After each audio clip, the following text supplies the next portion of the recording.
Será que a sua alimentação contribui para a prevenção do câncer de mama e de outros tipos de câncer?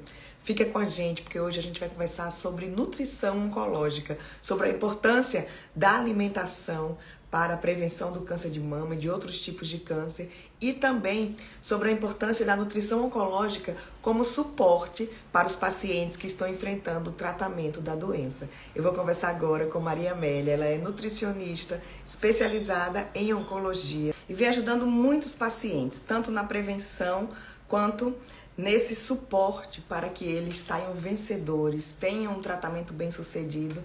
A nutrição é muito importante nesse processo. Tudo bom, Maria Amélia? Seja bem-vinda aqui ao Viver Bem.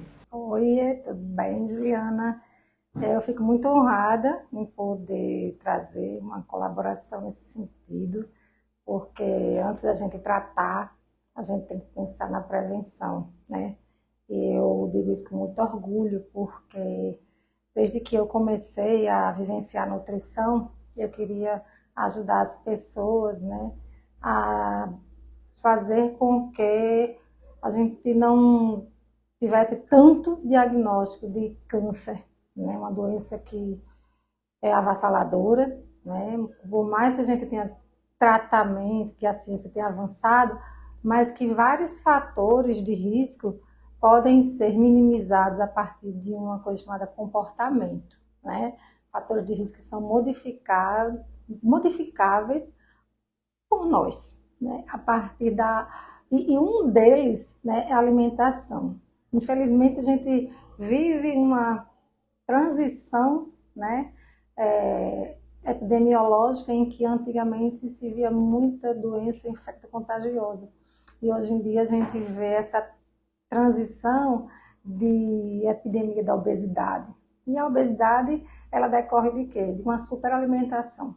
E uma alimentação suja, né? Com base de alimentos ultraprocessados, açúcares refinados, gorduras saturadas, aquele padrão ocidental, aquele consumo fast food, que deixou de ser exceção e passou a ser um hábito, né, na mesa, principalmente de nós, brasileiros, dada a facilidade do consumo.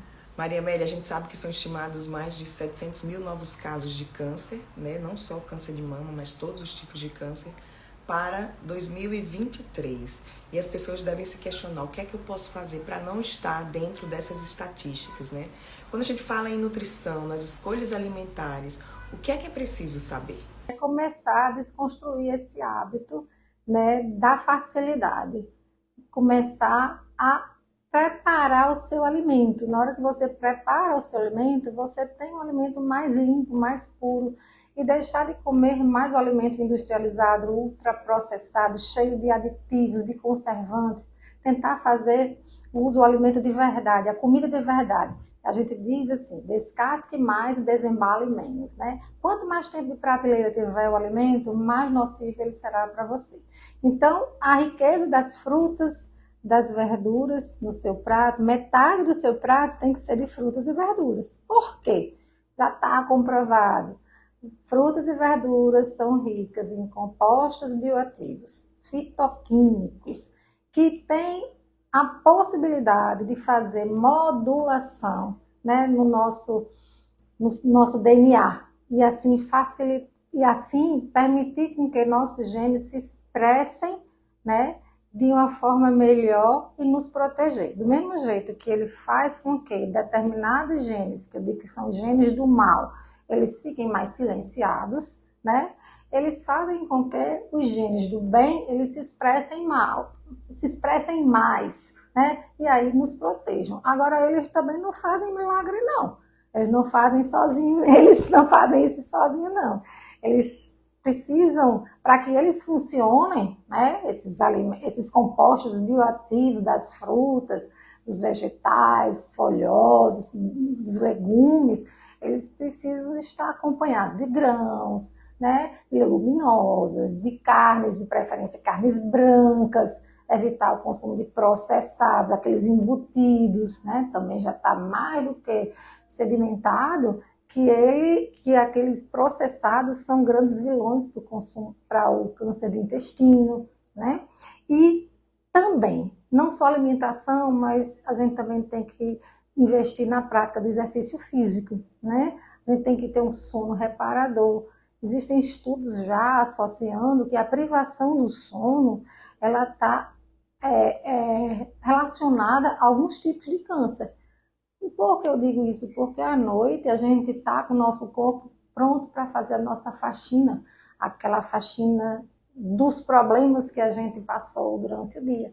Então, à noite é hora da gente dar uma arrumada nas nossas células. E se você não dorme à noite, a gente perdeu a oportunidade de fazer aquela faxina, né? Então, existem, inclusive, estudos que fazem essa associação da privação do sono. Profissionais, por exemplo, que trabalham à noite, né? Aqueles shift works, né? Eles realmente é uma população de alto risco para o desenvolvimento do câncer. E também a questão do estresse. É muito bom que se busque práticas integrativas para tentar manejar o estresse, fazer uma meditação, fazer uma yoga, manter boas relações sociais, justamente para minimizar esse estresse do dia a dia, porque o estresse crônico, ele induz um estresse oxidativo, aumenta as espécies reativas de oxigênio, e o que acontece? A gente pode lesar o nosso DNA. Eu brinco com alguns pacientes que chegam aqui, não dormem, e eu digo, você está estressado demais, eu não vou fazer dieta para você. Não estou estressado não. Pessoas aposentadas, inclusive. E aí eu digo, mas só o fato de você não dormir e ficar assistindo série de Netflix na televisão até 3, 4 horas da manhã, já deixa você como sendo uma pessoa estressada. E isso não é muito bom para a saúde. Então a gente tem que dormir pelo menos 8 horas por dia para garantir nossa longevidade. Você falou aí da prevenção, mas aquele paciente que recebe o diagnóstico de câncer, qual é o papel da nutrição oncológica nesse processo? É fundamental, né? O interessante é que recomenda-se que tão logo se receba um diagnóstico, né, de câncer, que se procure o atendimento nutricional para a gente saber qual é o status e qual é o diagnóstico nutricional desse paciente, porque existem vários cenários no paciente oncológico. E uma das nossas principais preocupações é com a desnutrição que um paciente oncológico ele pode desenvolver. Porque a gente tem tumores que são hipermetabólicos, normometabólicos e hipometabólicos. Os pacientes do câncer de mama, elas são um pouco diferenciadas, elas já são pacientes mais de sobrepeso, obesidade. Mas temos pacientes com cabeça e pescoço, câncer de pâncreas, pacientes que têm coloretal, que eles já são mais fragilizados, eles já tendem a desenvolver uma desnutrição mais rapidamente, porque os tumores já são mais agressivos. E aí a gente tem que intervir imediatamente para fazer com que aquele paciente tenha performance nutricional, justamente para suportar todas as etapas do tratamento, uma vez que a desnutrição ela pode levar um paciente a não ter condições de suportar, inclusive, o tratamento, uma vez que o tratamento causa vários efeitos colaterais. E, às vezes, tem situações que o paciente vai a óbito justamente por não ter performance, entende?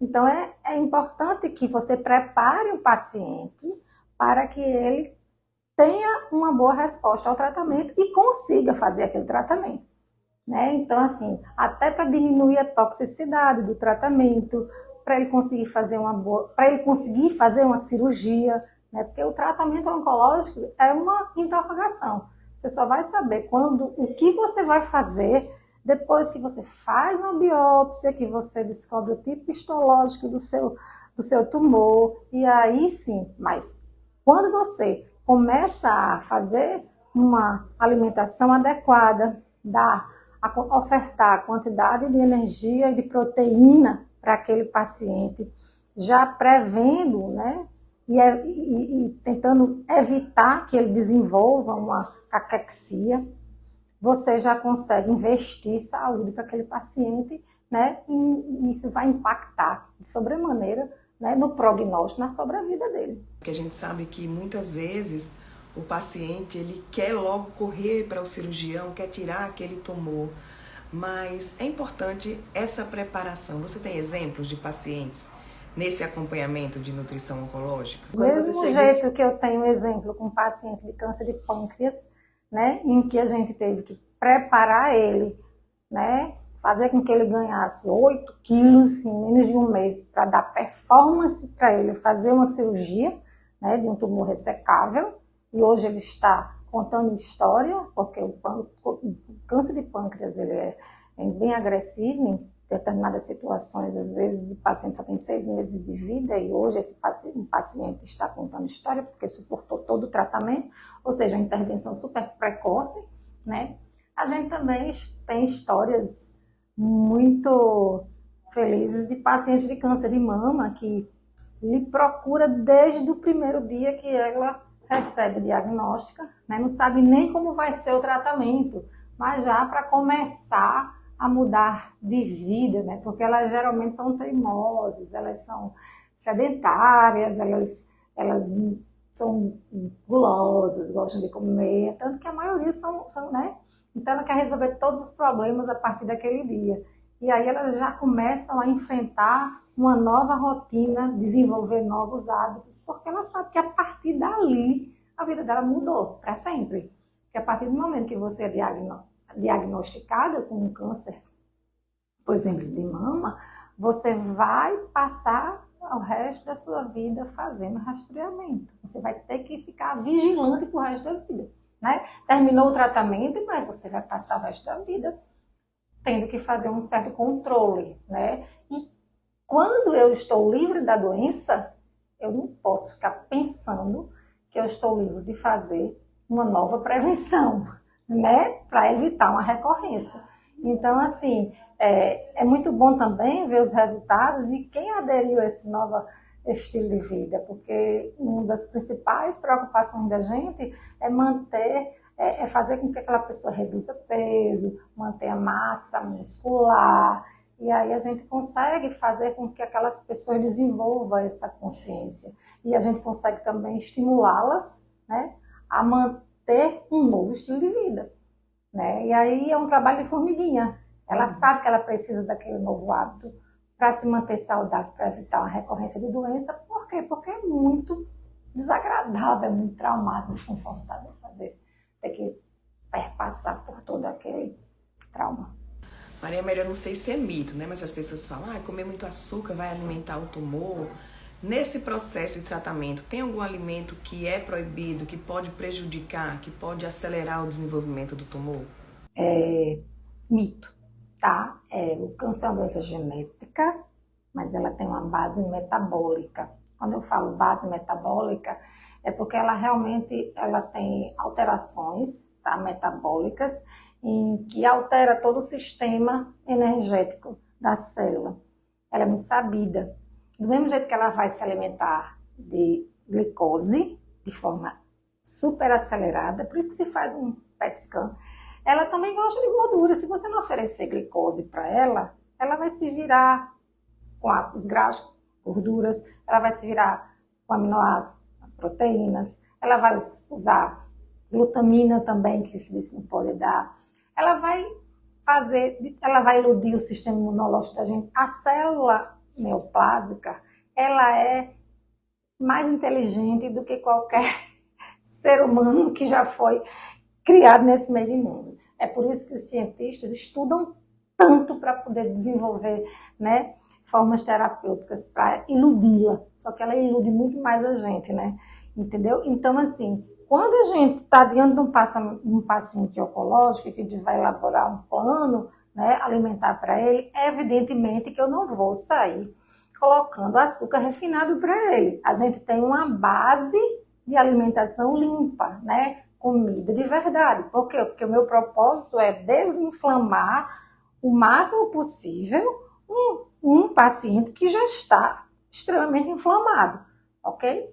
Mas, a partir do momento que eu tenho um paciente totalmente anoréxico, né, em que ele tem um perigo de desenvolver uma desnutrição, e ele liga para mim e diz, a medicação está me deixando totalmente sem vontade de comer, não sou eu que vou chegar para ele e dizer, Hoje você tem que comer frango, batata doce, só pode comer aquele suplemento tal e tal. A gente tem uma base. Mas se ele disser para mim, eu só consigo tomar hoje sorvete, ou eu só consigo comer uma pizza, ou comer pipoca, eu não posso dar um não para um paciente desse. Tá certo? Então, existe uma flexibilidade. Não é o padrão, mas assim, no momento em que um paciente tem um desejo de comer alguma coisa que lhe conforte, a gente abre, a gente flexibiliza. Eu lembro que tinha uma paciente, por exemplo, que já estava já no seu fim, né? Lá na liga, e ela chegou e pediu ao médico dela para comer um camarão internacional, dia de alta. Né? A gente não pode dar, ela estava com desejo de comer um camarão internacional. 2 dias depois, ela teve uma síndrome de lise tumoral, que é uma complicação da quimioterapia, e ela foi a óbito. Imagine se o médico fosse dar um não para ela, porque ela estava com vontade de comer um camarão internacional do Camarões. Você está entendendo? Então, assim, a gente tem que ter muito cuidado da forma como a gente vai conduzir um tratamento desse, né? Outra coisa que a gente tem que ter muito cuidado é com o que a gente suplementa esses pacientes. Por quê? Porque existem muitos fitoterápicos que eles fazem interação, né, com os quimioterápicos. E aí a gente pode, em vez de pensar que está fazendo bem, a gente está fazendo mal. Por quê? Determinados fitoterápicos que têm ação antioxidante, eles podem minimizar o efeito do quimioterápico, das drogas antineoplásicas, seja ela qual for. Da mesma forma eu falo com a hormonioterapia, né? Por isso que às vezes tem casos de recorrência de câncer de mama com pessoas fazendo hormonioterapia, né? Com pouco tempo o câncer volta, porque fica fazendo autossuplementação, porque vê determinadas coisas na internet, porque isso é antioxidante, é anti-inflamatório, vou tomar, vou comprar, não tem prescrição, né? E aí fica fazendo esse tipo de consumo, né? Sem segurança, e de repente você está reduzindo a eficácia do seu tratamento. Então, a nutrição oncológica, ela tem essas particularidades, né? A gente tem que ter uma certa segurança no que está prescrevendo. E essa questão droga-nutriente, tá? Ela é muito, muito presente na nossa prática.